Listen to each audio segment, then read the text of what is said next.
Maaga gumising para sa trabaho natin ngayong araw mga idol. Abaw, nag-insert pa.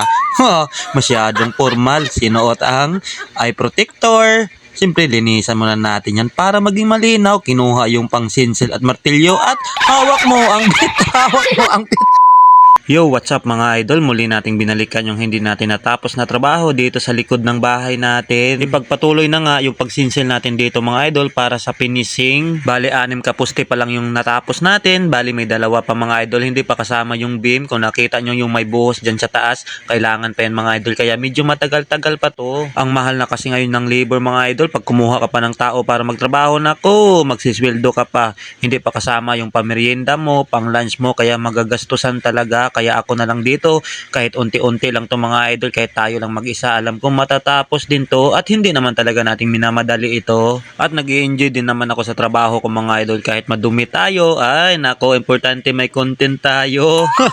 At yung isang purpose ko pa dito mga idol, pag matapos na yung bahay ko, ayan, i-upload ko yan, ipipicturean ko talaga yung before and after. Kasi dati mga idol, munting kubo lang to, yung kawayan lang. Ngayon naging simento na, pero dito pa banda sa likod, hindi pa na-finishing yung mga idol. At kahit ganito lang ako mga idol, kahit ganito lang yung trabaho natin, proud pa rin ako sa sarili ko mga idol. Kasi nga, ang baba ng tingin ng iba sa atin. Importante mga idol, nakapundar tayo ng sarili nating bahay. At ang higit sa lahat, hindi tayo umaasa sa iba. Sa ngayong panahon kasi mga idol, kapag humingi ka pa sa iba o humingi ka ng tulong sa iba, nako, bibigay nga pero may kwento din yan mga idol balang araw o paglipas ng araw. Kaya mga idol, kung ako sa inyo, kung may pangarap kayo, sipagan nyo lang mga idol at haluan ng saktong diskarte mga idol at makakaya din ninyo yan mga idol o maaabot din ninyo kung ano yung pangarap ninyo.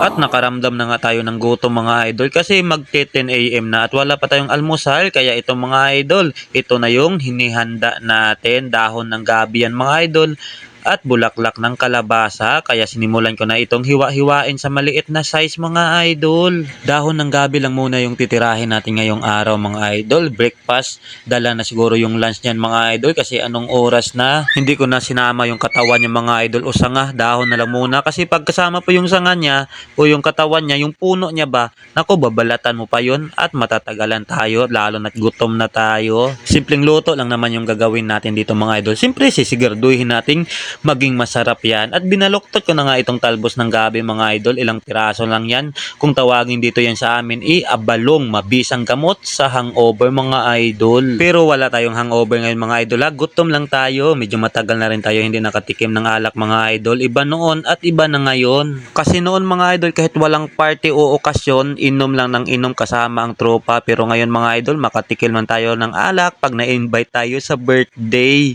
Kaya malaki na rin yung pinagbago natin ngayon mga idol. Hiniwa ko na nga itong sibuyas, luya at bawang mga idol. Yan yung gagamitin natin pampalasa dito sa lulutuin nating dahon ng gabi mga idol. Mahirap din talaga pag ikaw lang mag-isa sa bahay mga idol kasi wala kang tagaluto, wala kang tagapunas ng pawis. Ay, sa'yo lahat na trabaho pero okay lang yan mga idol. Kayang-kaya natin yan kasi umalis si Mrs. papunta ng ibang bansa. Siyempre para na rin sa amin yan mga idol at sa anak namin. Binuka ko na nga itong niyog mga idol at kinudkod ko na ito ng kinudkod. Maggagata tayo ng dahon ng gabi mga idol. Sunod mga idol, binuhusan ko na ito ng isang basong tubig at piniga ng piniga ito mga idol para makuha natin yung katas. Sana all may katas pa.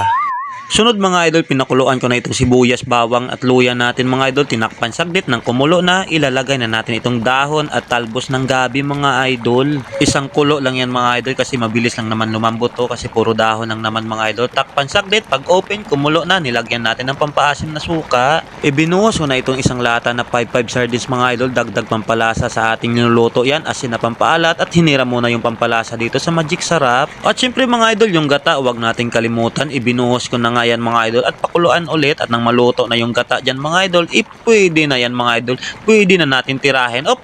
Muntik nang nakalimutan yung dahon bulaklak pala ng kalabasa mga idol. Bulaklak ng kalabasa, dagdag pampakulay dito sa gulay natin mga idol. At ito na nga mga idol with sili at titirahin na natin yan.